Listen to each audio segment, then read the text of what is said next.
Washington is a month away from Inauguration Day, and while millions of Americans are looking inwards, asking how the election of Donald Trump could happen, much of the U.S. mainstream news media is looking outside for answers at Moscow.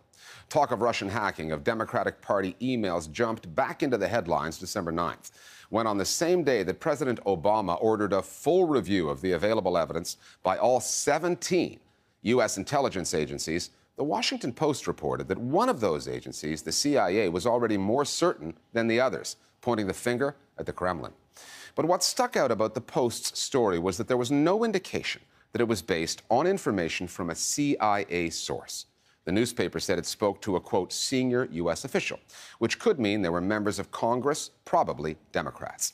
But that little detail did not stop the talking heads, pundits, and columnists from treating an allegation from an anonymous source as fact, leading one top opinion writer at America's unofficial newspaper of record, the New York Times, to call the election tainted, the result illegitimate.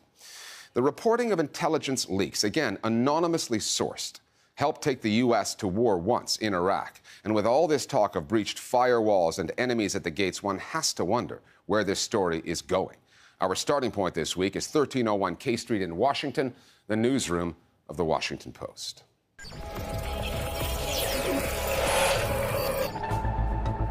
Hi, I'm Libby Casey in the Washington Post newsroom, and I'm here with Greg Miller, national security correspondent. Greg, take us through what we know. So what we know is that the CIA has reached this determination with high confidence that it believes Russia had a preferred candidate, was backing that candidate, and that that candidate was Donald Trump. The allegation that Russia or Russian hackers had meddled in the U.S. elections. The Clinton campaign certainly believes that their connection to the Russian government. By stealing emails of senior Clinton campaign officials and making them public through WikiLeaks is not new. The Washington Post's blockbuster report just... But the Post's story went further than that, saying the CIA has since concluded that Russia wasn't out to meddle or simply disrupt the election. It wanted Donald Trump to win. Specifically to try to hand the presidency to Donald Trump.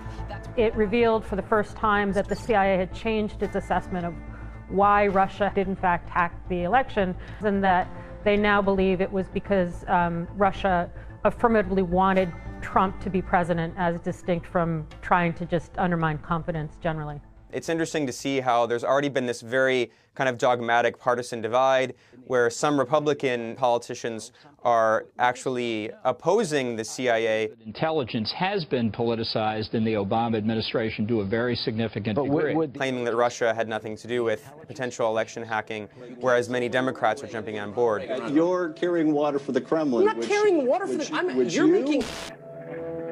One of the first rules of journalism, whether you're a practitioner of the craft or a consumer of the end product, is to consider the source. Sometimes that requires some reading between the lines. That's the case with this story, which reportedly started with a CIA assessment and appears to have made it to the pages of the Washington Post via a political middleman or woman.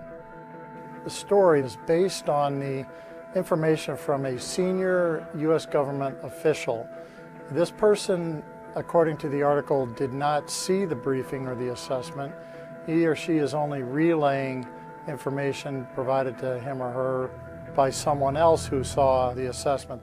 The readers have to be careful then to understand that this information is being filtered now by two different groups. One is the person relaying the information, the other is the Washington Post, which is writing it out. Well, on one level, you know, kudos to the Post for having these sources. The story was attributed to senior U.S. government officials. A lot of people thought that it was CIA sources, but it's quite likely, I think, that Senate sources, Democratic Senate sources, were the ones behind the story. And I think we should be very skeptical. Even the U.S. intelligence community is divided on this. The multiple officials in the Office of the Director of National Intelligence, which is the head of the U.S. intelligence community, told Reuters that they're not entirely on board with the CIA's claims. They said that, yes, Russia may have been involved in potential hacking, but they can't prove that the Russia's intent was supposedly to help Donald Trump win the election. This is material that's being gathered by U.S. intelligence agencies, including the CIA. It's classified. We, of course, would prefer to lay it all out for readers on our website with links to actual documents or whatever and be able to name these officials, but that's just not how national security reporting in this realm works. And trust me, I've gotten lots of emails, lots of feedback on social media. Where's the evidence here? You guys are basing all of this on anonymous sources. I don't believe it until you can show me the proof. And that's just not how this works. American news consumers, though, are in a suspicious mood. Having weathered an epidemic of fake campaign news, they're bringing a new degree of scrutiny to mainstream news sources like the Post as well. The other historical factor feeding into the skepticism machine goes back a decade and a half, the run-up to the Iraq War. Again, consider the source.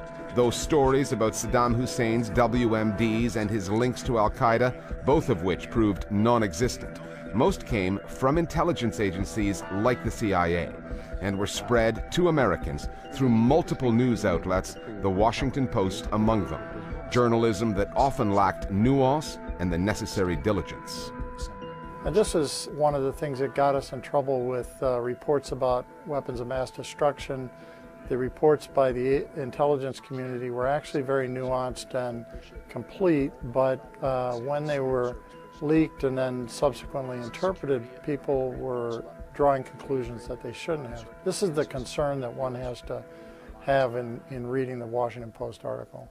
There is a confusion now, and to me sometimes it appears a willful confusion on the part of a large segment of the public. They try to mix what established, respected news organization like the Washington Post, which has been in business for a century and which has a reputation for authoritative, accurate reporting, with what really is fake news. There really hasn't been a lot of attention on the role in which secrecy feeds that, and the role in which the government can make claims and hide behind anonymity. That, I think, feeds a discrediting of the news process that makes people more susceptible to fake news and conspiracy theories. On conspiracies, one final point. Iran, 1953. Guatemala, 1954. Chile, 1973. Venezuela, 2002. All had democratically elected governments overthrown in coups either organized or backed by the US. The CIA played a part in all of them. And in 1996, there was Russia. US political operatives openly took credit for stage managing the election of Boris Yeltsin. Time magazine made that its cover story. Sending a few American spin doctors to Moscow is not the same as Russians hacking computers based in Washington, but still. When you look at the history of the CIA's foreign meddling, not just today, but over decades of overthrowing and attempting to overthrow democratically elected governments throughout the world, I mean, the U.S. does not have any leg to stand on. The hypocrisy of this is mind-blowing.